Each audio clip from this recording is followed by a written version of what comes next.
ولا یغتب بعضکم بعضا، ایک دوسرے کی غیبت نہ کرو۔ صحابہ نے عرض کی یا رسول اللہ صلی اللہ تعالی علیہ وسلم، ہم تو وہ عیب بیان کرتے ہیں جو اس میں پایا جاتا ہے، یعنی ہم اگر کسی بندے کو جھوٹا کہہ رہے ہیں تو وہ جھوٹ بولتا ہے تو تبھی کہہ رہے ہیں، کیا اگرچہ پیٹھ پیچھے رہے ہیں، اس کی غیر موجودگی میں کہہ رہے ہیں، وہ بددیانت ہے اس لیے کہہ رہے ہیں۔ حضور جو عیب پایا جاتا ہے وہی بیان کر رہے ہیں تو یہ بھی غیبت ہے۔ تو حضور نے فرمایا یہی تو غیبت ہے کہ کوئی عیب پایا جاتا ہے تو اس کی پشت کے پیچھے اسے بیان کرنا، یہی تو غیبت ہے۔ پایا جاتا ہے عیب اور آپ نے اس کے پیچھے بیان کیا تو یہ غیبت ہے۔ اور کیا ارشاد فرمایا؟ فرمایا ایحب احدکم ان یاکل لحم اخیہ میتا فکرہتموہ، یہ غیبت کے بارے میں فرمایا۔ فرمایا کیا تم پسند کرتے ہو کہ اپنے مرے ہوئے بھائی کا گوشت کھاؤ؟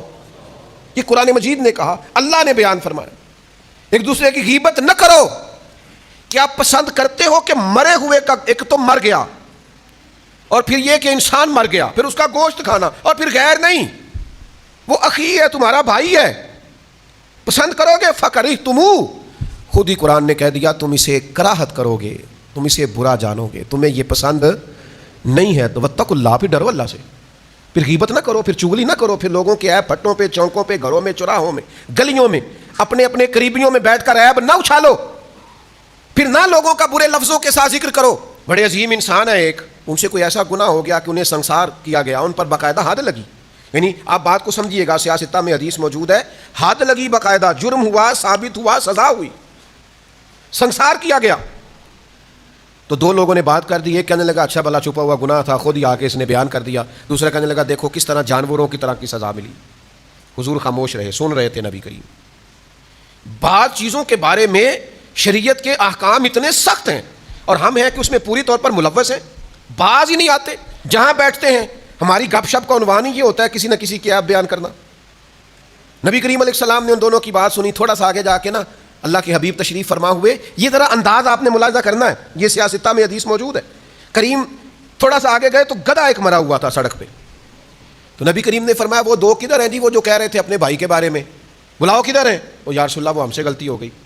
تو یہ نبی پاک علیہ السلام کا طریقہ، یعنی یہ حضور کی ناراضگی کا انداز دیکھیے۔ حضور فرمانے لگے اس مرے ہوئے گدھے کا گوشت کھاؤ، کھاؤ۔ تو کہنے لگے یا رسول اللہ یہ تو نہیں کھایا جاتا۔ تو فرمایا پھر تمہیں خیال نہیں آیا؟ تم نے اپنے بھائی کی غیبت کی، اس کا گوشت کھایا۔ آپ نے بات کو سمجھنا ہے، میں پہلے کہہ چکا ہوں کہ اس عظیم المرتبت انسان نے آ کے اپنا جرم قبول کیا، جرم ثابت ہوا، سزا ہوئی۔ لوگ کہتے ہیں جی میں سچی گل نہیں کی ہے، یہی کہتے ہیں نا، وہ جی میں کچھ جھوٹ بول رہا ہوں، اینج کردا ہے۔ او بھائی یہی غیبت ہے، یہی مردہ بھائی کا گوشت کھانا ہے۔ یہ جو بڑا پکا پیٹا ہو کے کہہ رہا ہے نا او جی میں سچ ہی بول رہا ہوں، تو یہ جا کے اس کے منہ پہ بولنا، یہ ادھر کیوں بول رہا ہے؟ آ کر جرت سامنے کھڑا ہو، میدان میں آ، طاقت تو تیری یہ ہے نا تو سامنے بات بھی نہیں کر سکتا، تیرے اندر ہمت ہی نہیں، تو بزدل ہے، تو گھر میں بیٹھ کے بات کرتا ہے، اپنے قریبیوں میں بیٹھ کے بات کرتا ہے، سامنے آ، میدان میں بات کر اس کے سامنے، اگر سچی ہے تو جرت کر۔ پھر نہیں، آپ غور کریں، جرم ثابت ہوا، اس پر سزا کا اعلان ہوا، سزا ملی، سزا ملنے کے بعد وہ شخصیت وصال کر گئی، انتقال کر گئی، اس کے بارے میں بات ہوئی تو نبی کریم اتنے ناراض ہوئے، حضور فرمانے لگے